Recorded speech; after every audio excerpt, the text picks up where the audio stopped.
ሕይወትህን ተደሰትባት በዶክተር ሙሐመድ።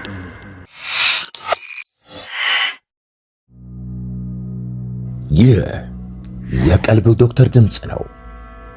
አልሐምዱሊላህ። ታካሚዎቻችን የሚድኑ በእኛ ኃይል እንዳይመስሎት፣ በአላህ ኃይል ብቻና ብቻ ነው። ከቀልብ ዶክተር ዓላማ ውስጥ የአላህን ተአምር ማንገስ ዋነኛው ነው። በየጊዜው በቀልብ ዶክተር ታክመው መዳናቸውን ማመን እስከሚያቀታቸው ሲቃይ የተናነቃቸው ሲገልጹ የአላህ ተአምር ምን ያህል የገዘፈና ግልጽ እንደሆነ ያሳየናል። ከህመም ወደ ጤነኝነት፣ ከጭንቀት ወደ ደስታ፣ ከጨለማ ወደ ብርሃን፣ ካላሰቡበት ወደ ስኬት የደረሱት በአላህ ተአምር ቢሆን እንጂ። ልብ ለአላህ እጅ የሰጠና የተናነሰ ሲሆን ግልጽ ይሆናል። አላህም እንዲህ ይለናል፣ አላህን ትገነዘቡና በእርሱ ታምኑ ዘንድ በችሎታው ላይ ያስረጅ የሆኑ ግልጽ ተአምራቶችን ያሳያቸዋል። አልበቀራ። ኑ ባላህ ቃል ያላህን ተአምር እናግስ። ሕክምና ማግኘት ሲፈልጉ ይሄንን ሊንክ ይጫኑ።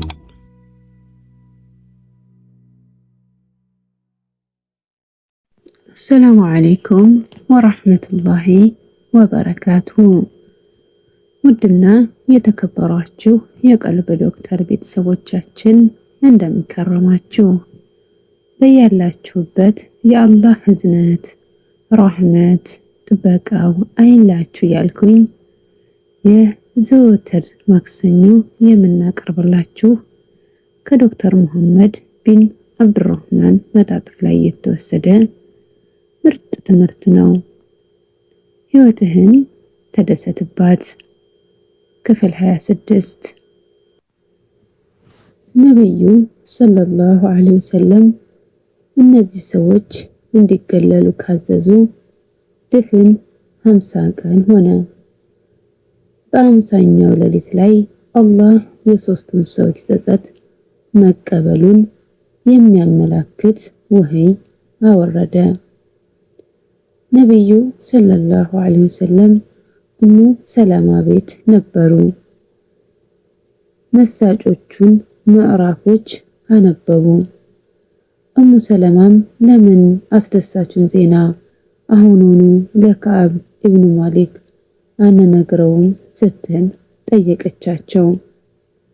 ሰዎች ተሰብስበው በመምጣት ቀሪውን ሌሊት እንዳትተኝ ያደርጉሻል አሏት።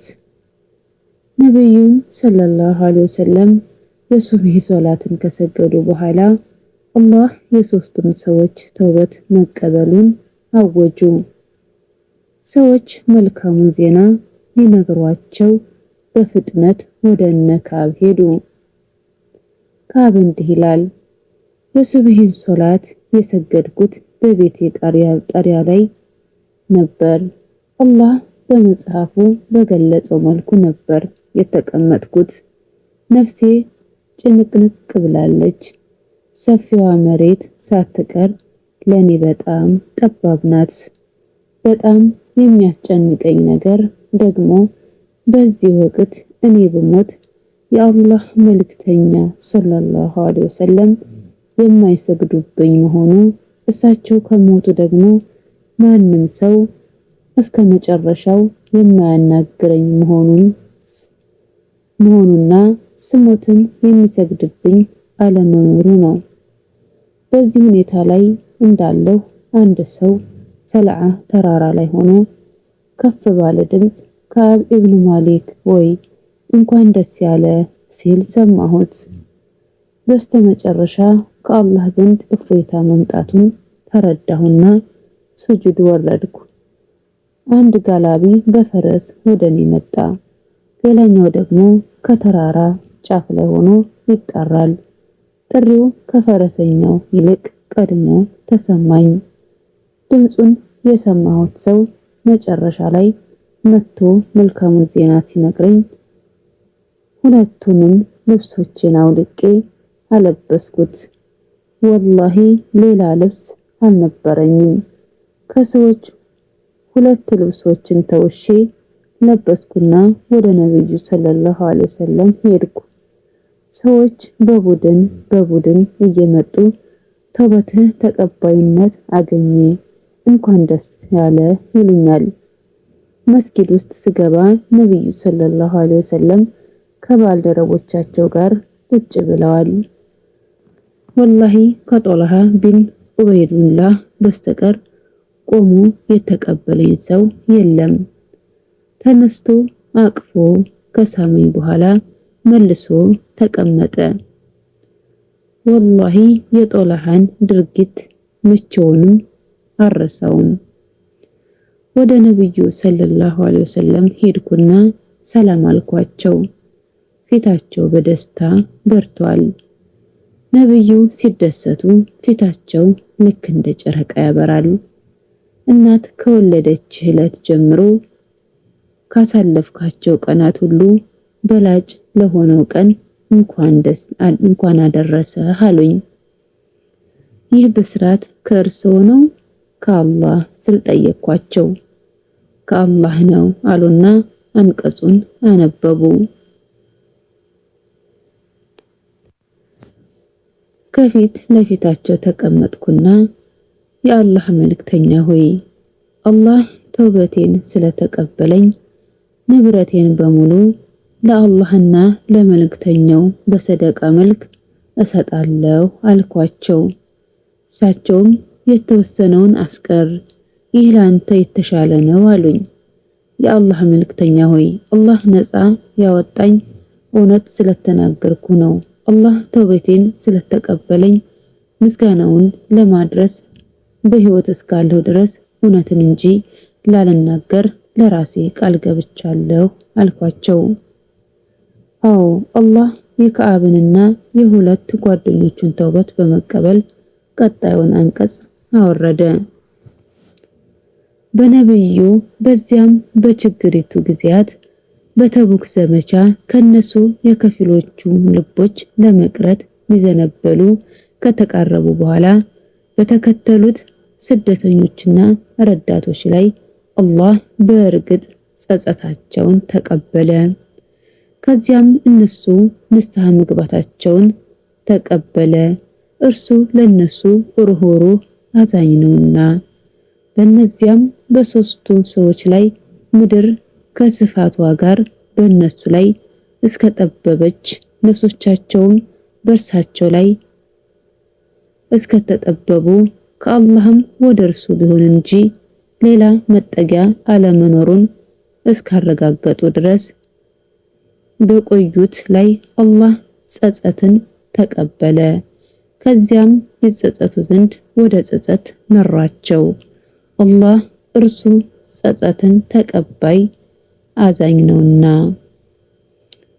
እዚህ ታሪክ ላይ ትኩረት የምናደርግበት ነጥብ ጦልሃ ረዲየላሁ ዐንሁ ከዓብን ሲያዩ ተነስቶ አቅፎ በመሳም እንኳን ደስ አለ ማለቱ ነው።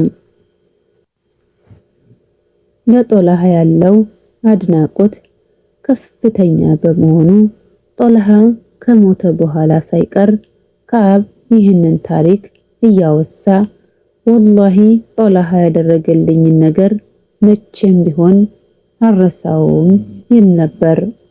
ጦልሃ የከዓብን ልብ ለመማረክ ምንድነው ያደረገው?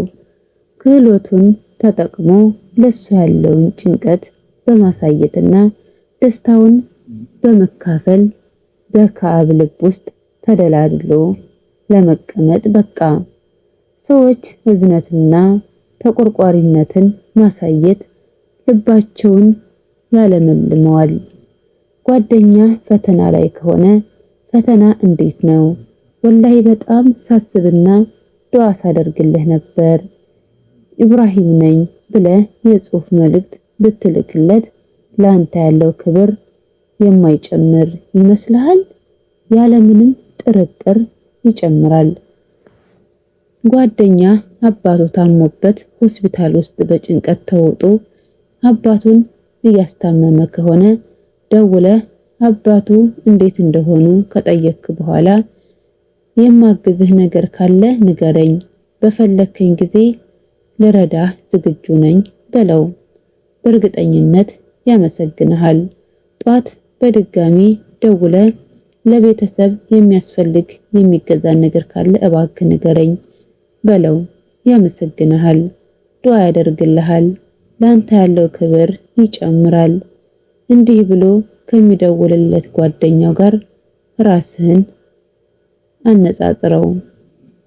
ሄሎ፣ ዛሬ ልንዝናና ወደ ባህር ዳርቻ ልንሄድ ነው።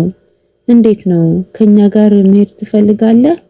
እሱም አይ አባቴ በጣም ስለታመመ መሄድ አልችልም፣ ዱዓ በማድረግና ስላሉበት ሁኔታ ባለመጠየቁ ይቅርታ በመጠየቅ ፋንታ አውቃለሁ እሳቸው ሆስፒታል ውስጥ አይደል እንዴ ያሉት?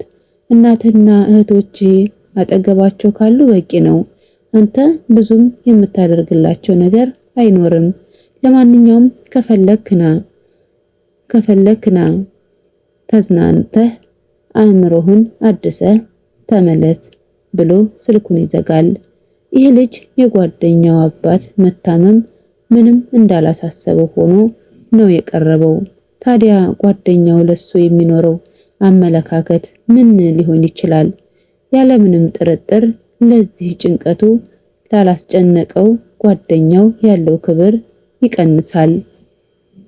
አንዴ ለጥቂት ቀናት ያህል ጅዳ ውስጥ ተቀምጬ አንድ መጥፎ ነገር አጋጥሞኝ ነበር። ስራ በጣም በዝቶብኝ ነበር። ወንድሜ አላህ መጽናናቱን ይስጥ፣ የአጎትህ ልጅ ጀርመን ውስጥ ሞቷል የሚል መልእክት ላከልኝ። የአጎታችን ልጅ ከ2 ቀናት በፊት ነበር ለልብ ሕክምና ወደ ጀርመን ሄደው። መርዶውን ወደ አሰማኝ ወንድሜ ስደውል ሬሳው በቅርቡ ወደ ሪያድ እንደሚመጣ ነገረኝ። ዱዓ አድርጌና አላህ እንዲምረው ተመኝቼ ስልኩን ዘጋው። ከ2 ቀናት በኋላ የጅዳው ስራ የተጠናቀቀ። ከዚያም ወደ ሪያድ ለመሄድ ጅዳ አየር ማረፊያ ሄድኩ። እዚያ ላይ የተወሰኑ ወጣቶች አገኘው። ሲያዩኝ አወቁኝና በየተራ ሰላም አሉኝ። ጥቂቶቹ ጸጉራቸውን ዘመን አመጣሽ ቁርጥ ተቆርጠዋል። እቀልዳቸው ጀመር። በመሃል ስልክ ተደወለልኝ። አናግሬ ስጨርስ አንድ ወጣት መጥቶ ሰላም አለኝ። ሱፍና ሸሚዝ ለብሷል። ከዚያም አለባበስ በጣም ያምራል፣ ሙሽራ መስለሃል አልኩት። ወጣቱ ለጥቂት ሴኮንዶች ዝም ካለ በኋላ ያወከኝ አልመሰለኝም። እኔ እኮ የእከሌ ልጅ እከሌ ነኝ። ከጀርመን የአባቴን ሬሳ ይዤ መጥቼ አሁን ደግሞ ወደ ሪያድ ሊሄድ ነው አለኝ። በርሜል ሙሉ ቀዝቃዛ ውሃ በላዬ ላይ የተቸለሰብኝ ያህል ነው የተሰማኝ። እጅግ በጣም አዘንኩኝ። አባቱ ሞቶበት ሬሳ ይዞ መጥቷል። እኔ ደግሞ እቀልዳለሁ፣ እስቃለሁ። ይህ እጅግ በጣም አሳፋሪ ነገር ነው። በጣም አዝናለሁ። ወላሂ አንተ መሆንህን አላወኩም። አላህ ጽናቱን ይስጥ፣ አባትህንም አላህ ይማረው አልኩት። ማንነቱን መለየት ቢያቅተኝ አይፈረድበኝም። ምክንያቱም ሁሌ የሚለብሰው ባህላዊውን ልብስ ጀለብያና ጥምጣም ነበር። ሱሪና ሸሚዝ ለብሶ ከወጣቶች ጋር ተሰብስቦ ጅዳ አየር ማረፊያ ውስጥ ሳገኘው እሱ መሆኑን በጭራሽ አላወኩም። ለሌሎች መጨነቅ ማለት ስሜታቸውን መጋራት፣ ጭንቀታቸውን ጭንቀትህ መሆኑንና ደስታቸው ደስታህ መሆኑን ማሳየት ነው። ለዚህ ነው ፕሮፌሽናል ካምፓኒዎች የህዝብ ግንኙነት ክፍል ያላቸው። የዚህ ክፍል ሚና ወቅታዊ ሰላምታዎችንና ስጦታዎችን ወዘተ መላክ ነው። አንድ ሰው ለሌሎች ዋጋ ከሰጣቸውና እንክብካቤ ካሳያቸው ልባቸውን ያገኛል፣ ይወዱታል። እዚህ ላይ ትክክለኛ የህይወት ምሳሌ እናገኛለን። አንድ ሰው በሰዎች በተሞላ ቤት ውስጥ ገባና መቀመጫ ቦታ ካጣ አንድ ሰው ጠጋ ብሎ ና እዚህ ጋር ተቀመጥ ካለው ያ ሰው ለሱ ያለውን ጭንቀት አሳየው። ይህ እንዲወደው ያደርገዋል። ወይም አንድ ሰው ራት ግብዣ ላይ ተገኝቶ ምግቡን ከያዘ በኋላ ባዶ ወንበር ሲፈልግ አንድ ሰው ና እዚህ ጋር ተቀመጥ ቢለው ለሰውየው ያለውን ጭንቀት አሳየው። ስለዚህ አንድ ሰው ለሰዎች ዋጋ ሲሰጥ ከነሱ ውዴታን ይቀበላል። ነብዩ ሰለላሁ ዐለይሂ ወሰለም ለዚህ ጉዳይ ትልቅ ትኩረት ይሰጡ ነበር። አንዴ መንበራቸው ላይ ተቀምጠው የጁማ ኹጥባ ያደርጋሉ። አንድ ቤዳዊ ገጠሪያዊ ገባና ወደ እሳቸው በመጠጋት ድምፁን ከፍ አድርጎ የአላህ መልእክተኛ ሆይ እኔ ስለ ሃይማኖቴ ምንነት ምንም የማላውቅ ሰው ነኝ፣ እስቲ ስለ ሃይማኖቴ አስተምሩኝ አላቸው።